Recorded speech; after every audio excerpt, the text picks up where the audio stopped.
अंगणवाडी कर्मचाऱ्यांचा आज आझाद मैदानावर मोर्चा निघणार आहे। पाठिंबा दर्शवण्याकरता उद्धव ठाकरे सुद्धा आझाद मैदानावर पोहोचतील। मातोश्रीवर जाऊन कर्मचाऱ्यांनी उद्धव ठाकरेंची भेट घेतली होती।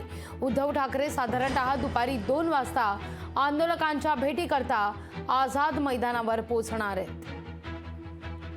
याच विषयी अधिक माहिती घेण्याकरता थेट जाऊया आपले प्रतिनिधी भूषण शिंदे यांच्याकडे। भूषण, गेल्या अनेक दिवसांपासून अंगणवाडी सेविकांचा हे आंदोलन सुरू आहे, हा मोर्चा सुरू आहे। आता आझाद मैदानावर अंगणवाडी कर्मचाऱ्यांच्या या मोर्चात उद्धव ठाकरे सुद्धा सहभागी होतील, पाठिंबा दर्शवतील या मोर्चाला। नक्कीच लागवी। एकंदर पाहिलं तर संपूर्ण अंगणवाडी महिला ज्या संपूर्ण महाराष्ट्रातून अंगणवाडी महिला आहेत त्यांची एकंदर मागणी मागील महिन्यापासून ते करत आहेत। एकंदर संपूर्ण आज अंगणवाडी महिला ज्या आहेत त्या मुंबईतील आझाद मैदानामध्ये दाखल होत आहेत, एकंदर संपूर्ण मैदानामध्ये पोहोचत आहेत। एकंदर साधारण 2,10,000 इतकी संपूर्ण महाराष्ट्रात त्यांची संख्या आहे। एकंदर संपूर्ण असंख्य अशा अंगणवाडी सेविका सध्या मुंबईत पोहोचत आहेत। एकंदर संपूर्ण त्यांची मागणी, प्रमुख मागणी हीच आहे की ग्रॅज्युइटी मिळावी, एकंदर वेतन वाढ मिळावी, शासकीय कर्मचाऱ्यांना दर्जा मिळावा आणि पेन्शन योजना अशा प्रमुख मागण्या आहेत त्यांच्या। एकंदर संपूर्ण मागण्यांसाठी त्यांचं आज मुंबईत आंदोलन सुरू आहे। आणि विशेष बाब म्हणजे आज स्वतः शिवसेना पक्षप्रमुख ठाकरे गटाचे पक्षप्रमुख उद्धव ठाकरे स्वतः इथे येणार आहेत आणि संपूर्ण अंगणवाडी सेविकांची भेट घेणार आहेत आणि एकंदर यांना पाठिंबा देखील देण्यात आहेत। आपण खास त्यांच्याशी बातचीत करणार आहोत, एकंदर त्यांची मागणी काय आहे किंवा त्यांचं एकंदर म्हणणं काय आपण जाणून घेणार आहोत। ताई, काय सांगाल? एकंदर आज स्वतः उद्धव ठाकरे येणार आहेत, तुम्हाला भेटणार आहेत, तुमची मागण्या ऐकणार आहेत, काय सांगाल? एकंदर उद्धव ठाकरे सरकारने सुद्धा आमची दखल घेऊन आमच्या पाठीची भावाभावाने उभं राहून त्याने आमच्या न्याय मागणीला मंजुरी देऊन आमची तात्काळ मंजुरी केली पाहिजे। आम्हाला मानधन नको तर वेतन झालं पाहिजे, आम्हाला ग्रॅज्युइटी मिळाली पाहिजे। ज्या सेविका आमच्या रिकाम्या त्यांना घरी चालल्या त्यांना पेन्शनही लागू झाली पाहिजे, अशी आमच्या सर्व महाराष्ट्रातल्या सर्व भगिनी महिलांची इच्छा आहे। म्हणण्यापेक्षा आमची मागणी आहे, ती मागणी घेतल्याशिवाय जाणार नाही। आणि आमच्या विदर्भामधल्या ज्या 5 आमच्या महिला उपोषणाला बसल्यात तरी सुद्धा आमच्या शासनाला या कळकळ नाही किंवा काही लाज अजिबात वाटणार आहे का? त्या 5 महिला 31 डिसेंबर पासून आज अखेर पाणी सुद्धा त्यांनी पिलेले नाही, असं त्या उपोषणाला जिल्हा परिषद दारात आहे।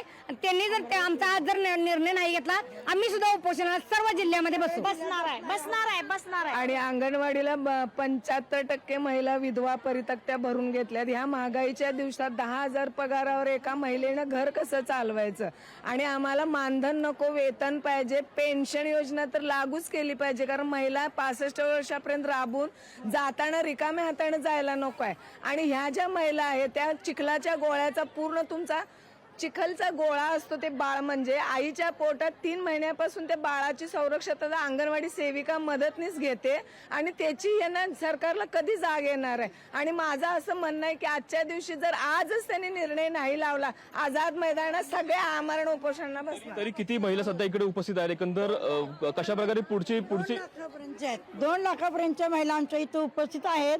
आणि बघा, कोरोना कालावधीत शासनाला अंगणवाडीचीच फार गरज लागली होती, मदतनीस सेविका प्रत्येकाच्या घरोघरी जाऊन आम्ही त्यावेळेला जीवन मरणाच्या दारातून आम्ही माणसांनाही सोडवले ना, आम्ही कितीतरी कष्ट उपसलेले आहेत। शासनाने याची दखल घ्यावी।